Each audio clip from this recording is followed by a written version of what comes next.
Hey, what's up, you guys? Welcome to the video. Today we're going to be discussing the best way to build muscle for beginner natty teen lifters.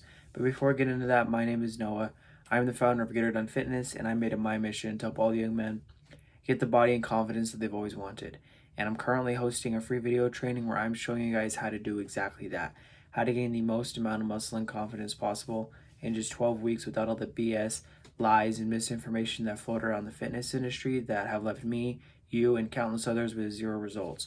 And so if you want the quickest copy-paste system to get as jacked as possible in 12 weeks, go down below, click that first link. You don't want to miss out on that. And so for the rest of this week until December 3rd, I'm offering a huge Black Friday discount. I'm talking 40% off of my one-to-one coaching program where I help young men gain the muscle and confidence they've always wanted in just 12 weeks with custom tailored coaching and programs that is actually going to work. Just giving you guys some cookie cutter BS. I'm giving you a program and coaching for 12 weeks that is tailored specifically for you, that is made specifically for you and your needs and the foods you eat and the equipment you have available. Everything to make it as simple and easy as possible for you to make the best transformation possible in just 12 weeks. So if you don't want to miss out on that huge discount, go down below and click that second link to book a call with me, and we'll see if you are a good fit for that program. So the best way to build muscle is going to come down to a few keys, okay? And I've covered these in other videos, but I'm going to go more in depth with them right now, okay? So the number one thing with building muscle is going to be the caloric surplus. There is no ifs, ands, or buts. You must be in a caloric surplus because you must understand that if you want to gain muscle, you need to be giving your body the proper fuel to gain muscle, because in adding muscle onto your body and adding muscle tissue, you are gaining weight. You are adding tissue onto your body. You are creating something out of nothing. So you need to have something to make it out of, and that's going to be your calories and your protein. Okay, so the calories are the utmost important. You need to be in a caloric surplus. Consuming more calories than you're burning, those extra calories are going to be utilized to build the muscle. And then you also want to be eating about 1 gram per pound of body weight. And then your other macronutrients like your carbs and fats, those are kind of irrelevant, but I would err with the remainder of the calories after your protein. I would err on the side of more carbs and fats, because those carbs are going to be really key in keeping your muscles full and looking big and looking pumped up. It's going to help you to get better pumps. It's going to help you to just be more hydrated because you're going to hold more water weight. And in general, for bulking, you want to focus mostly on the carbs and on the protein. So try to err more on the side of more carbs and fats, and then 1 gram per pound of body weight. And that's all going to fit into the scope of about 300 to 500 calorie surplus. Okay. So if your maintenance calories is somewhere in the neighborhood of 3,000, then you are going to be probably eating around 3,300 to start out with.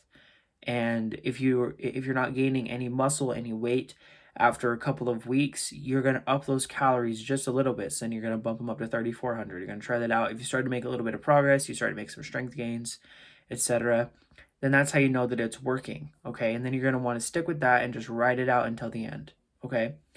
And then the second part of this too is going to be your training, okay? The number one thing with training is that this is the time when the muscle is actually broken down to be rebuilt. Your muscle cannot get bigger if it's not rebuilt, and it can't be rebuilt if it's not broken down. Therefore, you need to train, and you need to train hard, because the harder you train, the more your muscle is going to be broken down. Therefore, the more it's going to be rebuilt. Therefore, the bigger it's going to get. And not to mention, you are giving yourself so much extra calories that you, quite frankly, have no excuses to not train like an animal, because you are giving yourself all these extra calories. So don't be a bitch and go and train hard, okay? And this is going to mean training about 4 or 5, maybe 6 days a week, and doing a split that is going to give you about 48 hours of rest in between every single muscle group that you train. And so if you do a typical push-pull leg split, that is going to be a good example of one that's going to work for a lot of you, because it's going to give you that 48-hour window in between every muscle group, because you're going to train push, and then you're going to do pull and legs, and then you're going to train push again. That gave you that 48 hours for your push muscles. And then you're going to do pull, and that gave you that 48 hours during legs and push to recover for pull. And so that's going to be a good split to start out with. Of course, there are other ones you can try out, but I would recommend that one to start out with, and you can tweak it accordingly. Because keep in mind too that everyone is different. Everyone has different weak points, and so as you build up this general base of strength and progression in the gym, you can then pinpoint the parts that you need to work on more, because it's going to be different for everyone. And so for me personally, I need to put in extra work for my arms and my shoulders, because those are my lacking body parts. And more specifically, as of this moment, my shoulders are my lacking body part. And so that means that I'm putting an extra emphasis on shoulders. But I didn't know that until, I got however far along in my training journey. And so for you guys, start off with a general strength base. You're going to try to get stronger on all of your lifts that are going to target every single muscle. You're going to be trying to get stronger every single session. Okay.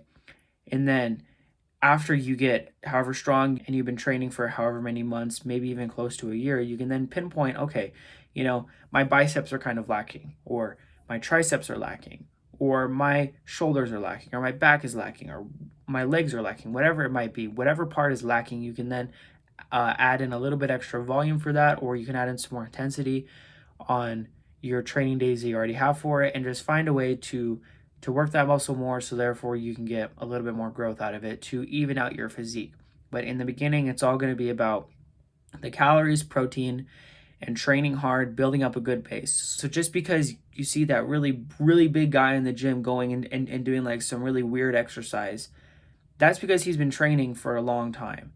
And he knows his body, he knows what he needs to work on, especially if he's that big and he got that big. He has to know a thing or two about training. And so that guy probably knows more about his body and what he needs to do for his body than you do. And so just because he's doing some weird, like some banded incline Smith machine press, that doesn't mean that you need to do that to gain muscle. You need to work on the fundamentals. That is going to be your bench press or some sort of pressing movement, and then some sort of tricep movement, some sort of shoulder pressing movement, and then some sort of pulling movement, some sort of horizontal pulling movement and vertical pulling movement. And then you're also going to work on some sort of bicep movement. And then you're also going to work on some sort of hip hinge movement, right, for your lower back. So that would be a deadlift, for example. And then you're going to want to work on some compound leg movements. So that could be either leg press or squats. I would recommend squats over leg press, but obviously, if you're getting stronger at leg press, you're still going to gain muscle with it. And just in general, just work on those basics, and you can still add in the accessories that you need, but put so much emphasis on the basics that's almost all that you train. And then over time, you'll slowly start to see other exercises that you like. You'll try out different niche ones, and you'll find which ones are going to work for you the best. I hope you guys found this information useful. If you never want to miss a new video, make sure to go down below and click that subscribe button, and I'll catch you guys in the next one. Always remember to get her done.